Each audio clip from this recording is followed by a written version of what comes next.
It's the Opperman Report.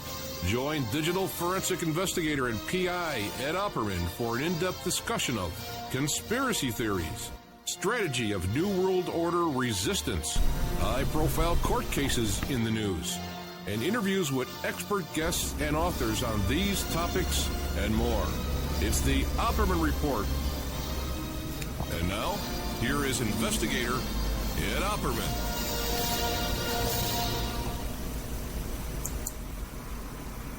Okay, welcome to the Opperman Report. I'm your host, private investigator Ed Opperman. And we are here today with Sally Miller. You might remember Sally Miller. She was on the phone, on the show with us, oh boy, a couple of months back. And she's the author of the book, Beauty Queen, is it no good deed or no deed? Let no deed go unpunished. No unpublished. This is a crazy thing. Because, and now it's published, I want to correct. Everybody wants to say unpunished because that's the old saying. Yeah. But this is unpublished. Let no deed go unpublished. Okay, so we had Sally Miller on the show, and we did a nice 2-hour-long show, and she's going to give us an update.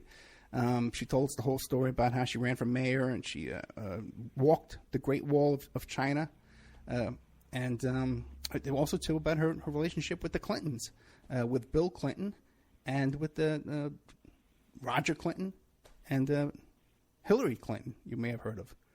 Okay. Now, Sally, we made some pretty... That's kind of the unfinished symphony right now. Yeah, I know, yeah.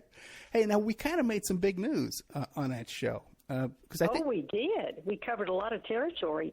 I think we even went abroad. Several people picked up on your show and made some comments. And did you know that you even get to Russia occasionally? I did not know that show made it to Russia. No, but I'm sure some of our other shows have made it to Russia. I mean, I just hope they make it back out of Russia. Yes. It's not getting in; it's getting out. Yeah, right. Now, as a matter of fact, I was driving in the car, and I was listening to this guy named Rush Limbaugh. And next thing I know, he's talking about Sally Miller, and he's talking about Hillary Clinton and her abortions and all this kind of stuff. And I said, oh, boy. But I didn't get credit for it. They gave credit to the to the UK Mail or someone else. So why don't you give us a little recap of the news you broke on the show? Well, I did tell you that Hillary had 2 abortions, and this comes from Bill. I never slept with Hillary. Right. And... but when I slept with Bill, and you know, gosh, all your audience is going to say, that bad woman, you know, she needs to wear scarlet A and blah, blah, blah. I've long been forgiven for that, and I've finally forgiven myself. I made mistakes in the past, and I've learned from those mistakes. So don't think I'm still out there as a threat to everyone's husband. I don't pick up little boys off the school ground, because some writer in Arkansas said that I was 12 years older than Bill. No, that's quite an exaggeration. I am 7 years older than Bill. And I talked to you about what Bill would say. We chatted often. He liked to talk. I liked to ask questions. And he really enjoyed true confessions. He talked about his mother. I think you and I mentioned his mother. Yep. The fact he was a chubby boy and he was a late bloomer. He didn't lose his, I guess, can I be very open on your show? He didn't lose his virginity until he was almost 20. He didn't know much about women. So he is busy he was. He can't do much now, I'm sure, but he was very busy making up for lost time. And he found that women migrated to him. He had this little boy quality and they liked it. So he was the center of attention, which is certainly what he wasn't when he was in high school. You know, I want to interrupt you for 1 second because I got to tell you, the response we had from that show was 100% favorable. No one made any kind of comment derogatory about you whatsoever. Everybody found you really credible and very likable, too. Well, thank you. Oh, yeah. But, on Facebook, there's quite a few people, because I leave my Facebook page open. I don't have any secrets. I let people read what I post, and I let them say what they want to say. But occasionally, and it's always from a woman, yeah.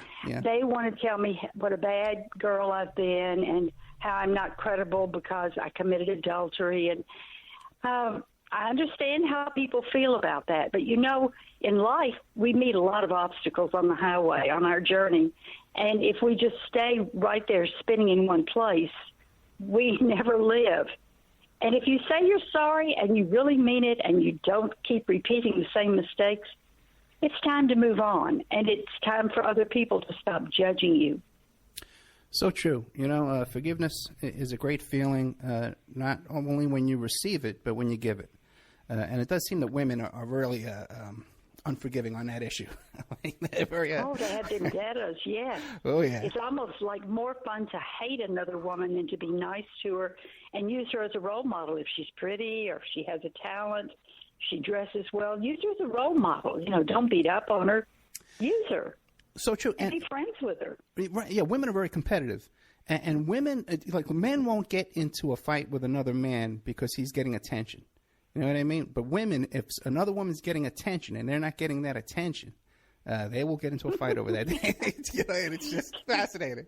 You've been around a few women in your life, Ed. I can tell. Maybe more than I want. Let's put it that way. Yeah. Okay, but women would think that's a good thing. Now, if it were a woman that was saying that, they would say, "Oh, she's a slut." Yeah. Oh, what a slut.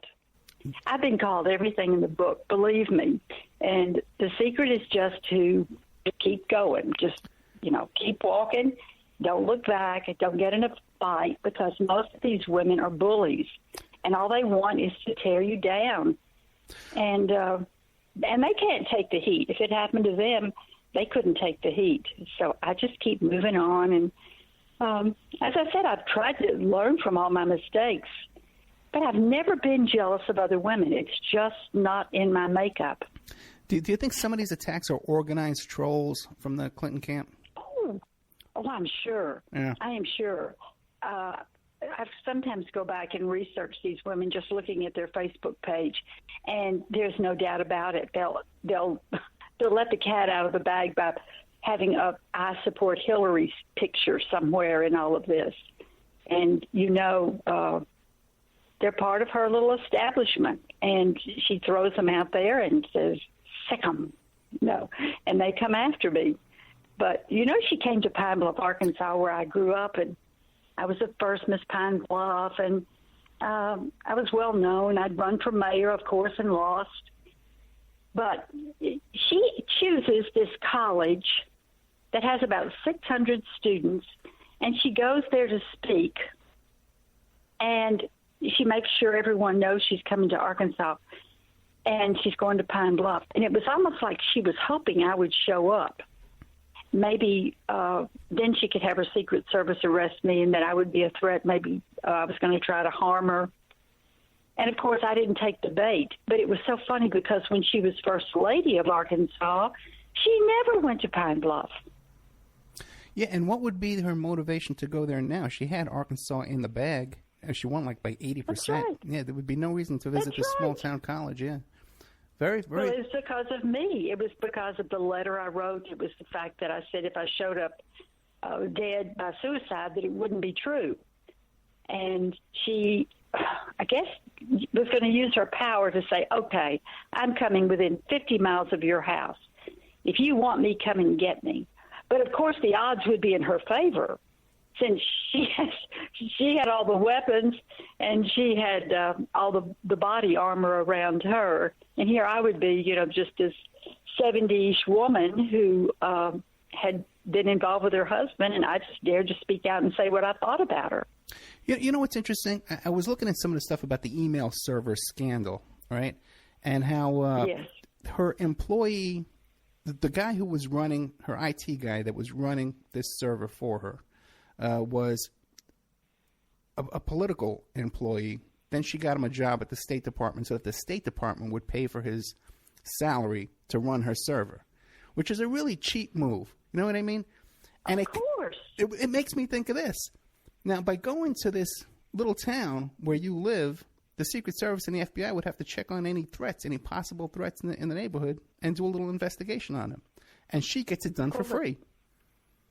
That's right. Exactly. You know? And of course, I would have to go out and hire bodyguards. Yeah. She gets them furnished for her. But as I said, all of the power would be on her end. So but I'm sure she had one eye always looking over everyone's shoulder, thinking, is she going to show up? Is she going to show up? And I'm sure there were probably people outside the building waiting for me to come in. Yeah, too bad you didn't. Now has there been any threats or anything since you did the show? You know, I don't think when we talked that I had the drone that was, I guess you would say, antagonizing me. I go to the river to exercise with my big dog every morning, and I vary my schedule so that I don't always go at 9 or 10 o'clock. I just vary it, and I always go to different parts of the park. But this one particular day, there was a fellow down there, and he was operating. I thought it would, I'm not up on all the latest technology. I thought it was a model airplane. And it was flying up, and then it would come down, and when I started walking toward the river, it circled me, just kept circling me. And it made this high-pitched sound, and my dog ran completely away. It scared him to death. And the guy then used the plane to chase the dog. Oh, really? And I realized it was a drone. It was not. You know, it was a drone. It was high-powered, fancy. And then I got very, very concerned. But I just walked toward him. And as I walked toward him, he backed up and kept backing up. And he kept circling me, my head, with this drone. And I started screaming, you know. I said, get out of here. You know, I used some rather profane language. And I just said, get away from me. I have people that are watching me, and I hope to heck they catch you because this is unprecedented. I'd never seen a drone down there. Never seen a model airplane down there. Yeah, you know, those drones, they can put cameras on them, too, you know. Oh, I know. They can put bombs. They can put everything. Probably spray paint me if they wanted to with those things. But anyway, I tried to figure out what. I ran to the dog park, and I hollered because I have friends down there. I said, please, someone help me. We've got to find this guy. He's just trying to threaten me with this drone. And two men came out, and they started running toward him. By this time, he was across the street. He disappeared into the woods. We never found a car. He headed up the railroad tracks, probably was parked somewhere much farther away, even maybe behind one of the houses up there. But the main thing is the people going past my house don't seem as obvious, but there was one afternoon when 15 Comcast trucks were parked around my small area. 15, we counted them. No one had called them. I talked to all my neighbors, talked to people the street behind me, and they would sit in their trucks, and I guess they were attaching whatever equipment so that they could get in my phone and inside my computer, maybe in the television. Who knows? I know nothing about electronics, but I do know that people are experts at being able to get inside people's houses with electronics. You know, they crawl inside their computers, they crawl inside their phones, they crawl inside their TVs. So they were here for 4 days, and I called Comcast because I only use Comcast as my I have television with Comcast. I also have my wireless, and they said, "Oh, we have a new program where we're trying to help people before they call us for help." Oh, brother! I've had Comcast for 8 years that I've lived here, and I have had trouble because of thunderstorms or tornado warnings, and my service would go out for 2 or 3 or 4 days, and I would call them, and they'd say, "We're sorry, you just have to stand in line like everybody else." Yeah, but and then all of a sudden, now I get I get service before service is due. Yeah, because they got this new program where they're helping people. They can't come out and fix your equipment. The neighbors were concerned, and they all came to me saying, "What's up?" And I said, "It's not me. I don't know what's happened." And we found out little by little, and finally each of us would go up to the trucks and say, tap on the window and say, "Excuse me, what are you doing here?" And in three different times that it happened like this, for me, they just stumbled and stuttered around and said, "Well, we're just trying to give you better service, ma'am. We detected there might be a problem in your area." So your neighbors are pretty supportive of you, and they're tuned into what's going on. They keep an eye on you. Yes, but I didn't plan it that way. I just think word of mouth must have gotten out, and I have some very, very nice neighbors. We don't socialize. Some of them do, but not me. I'm trying to finish up a book. But I've never talked to them about it, but it seems the word is out. And several of them are on my Facebook page. They requested to be friends, and I guess they probably want to know what's going on. They want to watch, and they want to be aware. But I appreciate that. When the Russian television station came to interview me, I have a gay couple that lives 3 houses down, and they volunteered to come and be with me just to stand by in case I needed it because they both have license to carry. And I appreciated that. So who came down? Russia Today came down? Russia, from Russia came. It was the NTV out of Russia, out about Moscow. Okay. And they stayed here for, almost 8 hours.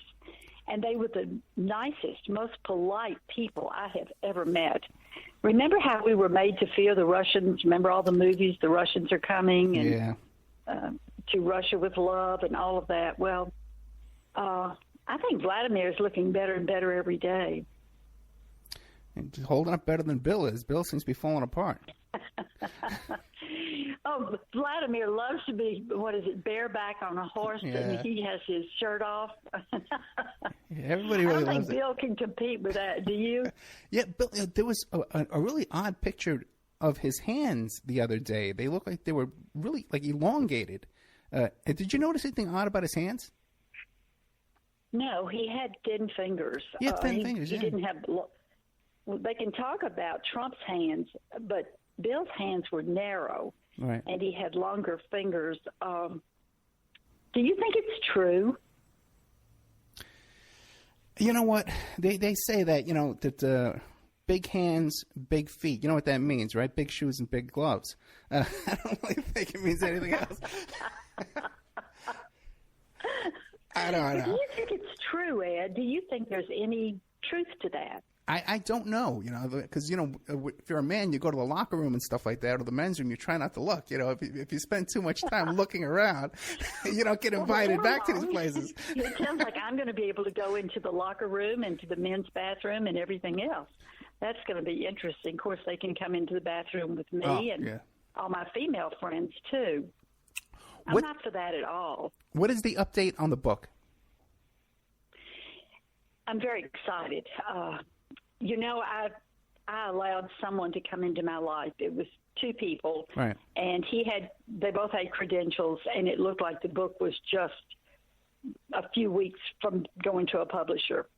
And then they had more excuses, and then their literary agent, whom I never met, had more excuses. And it was just delay, and here I was pounding on the keys trying to finish.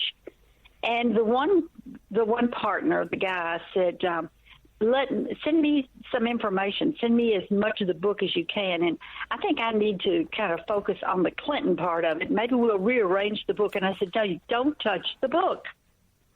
And then he would send me what he thought it should say as far as the Clintons, as far as an intro. And then he would say, start the book with the Clintons. Don't put them in the middle.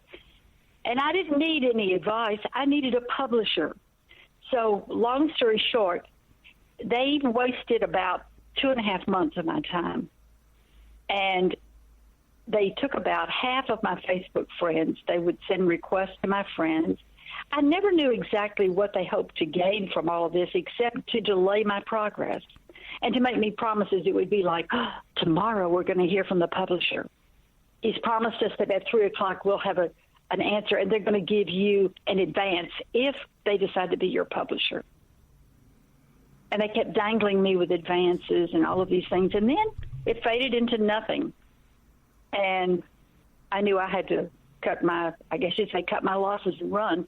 But now I have a publisher he wants to remain anonymous. He's an older part of there's a trio of people in his business, and they all want to remain anonymous.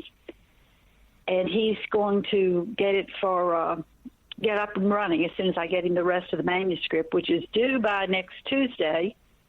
And when he gets it, he says it'll take me about 3.5 weeks before I can have you a finished product.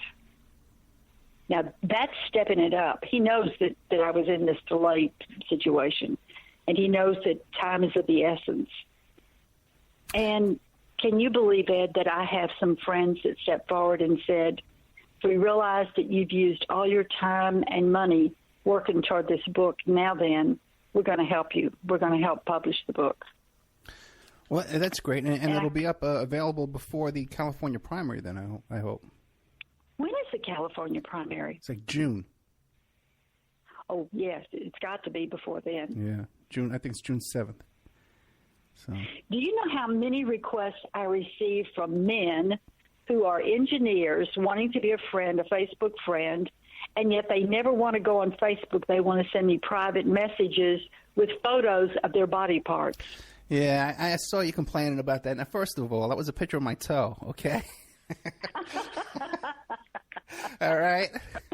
Well, I really didn't make it personal. Yeah. I hope you know that, Ed. I tried not to make it personal. But you're not from California, right? No, I am not. I'm originally from New York, and now I live in Nevada. Okay. So you're not going to be the guilty one. There were 5, I promise you, and they were all engineers, and they were all from California, and they were all under 40, and they were all good-looking. And if I do say so myself, they probably wanted to compete with Anthony Weiner. Okay. I actually had a little... It's just so sad. You know, don't these people have lives? Don't they? Are they so narcissistic that all they can think about is sharing themselves? It does seem that way, yeah. And let me ask a couple of questions, though, about some of the rumors going around lately. Like, there's one rumor about Hillary being a really heavy drinker. Have you heard anything about that? I haven't heard about her being a drinker, but, you know, back when I knew Bill and we were doing our little pillow talk, he said that the only time that she wanted to be warm and friendly, and he said just very brief moments, was when she was doing coke. Right. And I said, my God, because women back in the 80s, I'd never even, until I saw Bill doing coke, I never had seen anyone do it, and I certainly wouldn't have imagined a mother or a woman would have done it. You know, I smoked one time. Someone brought me I guess this is the word that you use. It was a joint, and they lit it up, and I took a few puffs of it, and I went to sleep. And I don't know why you would want to sleep when you're having a good time. I was having a good time, you know, having fun at a party, and then all of a sudden I took a few puffs off of this joint, and I went to sleep. Yeah. I said, excuse me, I have to go to bed and go to sleep. So it doesn't do anything for me, and I don't need that extra high. But apparently she was always kind of sluggish. You know, my daughter, my youngest daughter, dated a lawyer in the Rose Law Firm who was kind of Hillary's footboy. She didn't like to work. She wanted to tell everyone else how to do her work. And she was on the board of Walmart, and she was doing all these other things. She was promoting Hillary. So she didn't want to sit behind a desk at the Rose Law Firm and work. She wanted to tell. And he said it was embarrassing because she would come into his office and perch on the, and he used the word perch, on the edge of the desk and try to be flirty. And he said it was embarrassing because she's not a flirt. She doesn't have a sexy body. And I would just say, sure, I'll help you. Bring the brief to me, and, you know, I'll work on it. To get rid of her, he said he was embarrassed because she was trying to be cute and flirty. And he said some women can pull it off, but she couldn't. And I think really the real Hillary is the one who doesn't like sex, who doesn't like men, who doesn't enjoy taking orders or working with other people. She's got to be the boss. She has to be the show. Yeah, she doesn't seem to be have a kind of a flirty like personality, like you said. Now, there's a lot of rumors right now going around of the possibility that Bill might have AIDS. I think that was started a long time ago. But I have heard that he has hepatitis, and it's really showing up now that he got it back when. That one of the hefts. I don't know which one it is, but they say that he is just going down. And, he was interviewed not long ago, and he was halting constantly. Yeah. He was repeating himself several times. And I think, only because I was around my father when my father was in the early stages of dementia, I think Bill has dementia. I think there's a real struggle for him to be out in the public eye answering questions because he doesn't remember much. You know something? Bill looks fragile, Ed. Right, he does. He could just keel over any minute. I saw a speech just recently with Gabby Gifford's husband, the astronaut who was the husband. You know who I'm talking, yeah. And Bill was standing behind him and just looked so out of it, just like nodding his head with his mouth open. Oh, yeah, he looks like he drools almost. He has his mouth will hang up and he looks like he's kind of drooling. Yeah, he's in pretty bad shape, I guess. But I guess he's lived a hard life, with a lot of...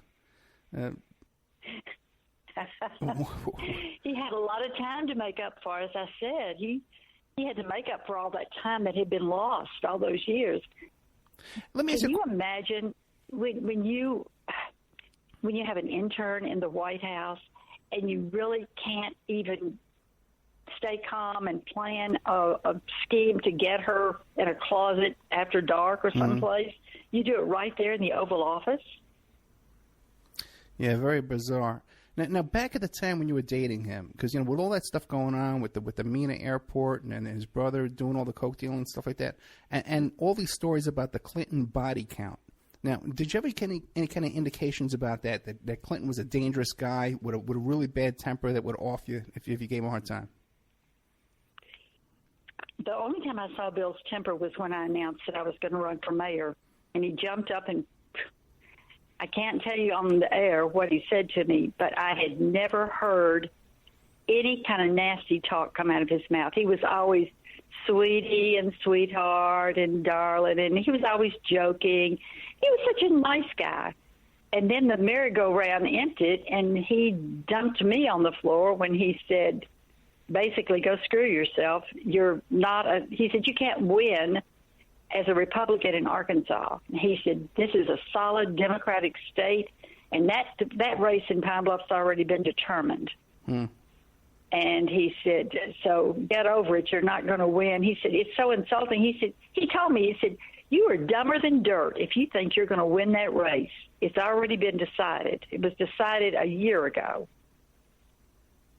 Okay. And they have such an arrogance in Arkansas. The Democrats really have an arrogance. But, Winthrop Rockefeller came along, and he just showed them it is possible to be a Republican and win in Arkansas. What about their relationship to the Walton family? Anything you can tell us there? Say that again. I didn't hear you. The Walton family, the Walmart fortune and the Walton family. Do you know anything about the relationship with them besides being on the board of Walmart? No, I don't. Okay. I don't know anything. I knew Sam Walton. He had offered me a job, but I wasn't willing to move to Bentonville, Arkansas. And that was, way back in the 70s. It was before I knew Bill. I'd known Bill, but it was before I was involved with Bill. Let me put it that way. Okay. We're down to about 1 minute left. What do you want to leave us with? You ask me a question. You tell me what you'd like to know. As I said, I have the book coming out, and you can read about exactly what Bill and I did. I've never talked about that, and I really don't care about it because it was old news, but there's still people that are always saying, well, tell us more of the intimate details. So I'm going to do that, and I'm going to tell more about when I was in China and Hillary came after me there. She and Madeleine Albright and Bill. But, Bill has been an accomplice, but he's never been the leader of all this. Okay. All right, so Sally Miller, author of Beauty Queen, Let No Deed Go Unpublished. I want you to keep us updated, and if anything comes up, another drone attack, something like that, get back to us right away. Ed, I will. I promise you. And if Comcast breaks in my house, you'll be the first to know. Oh, definitely let me know if that happens. Okay. Sally Miller, Thank you so much. Okay, thank you for coming on again. Thank you so much. It's been fun always, and stay in touch, okay. Please.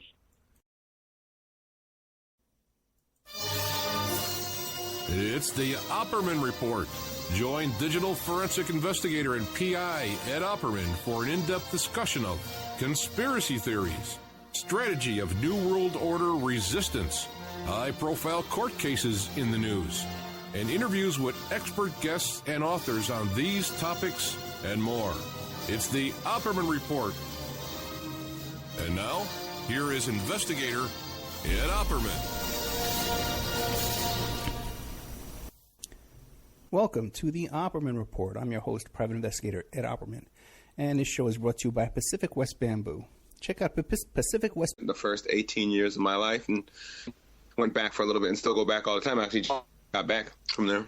Wait,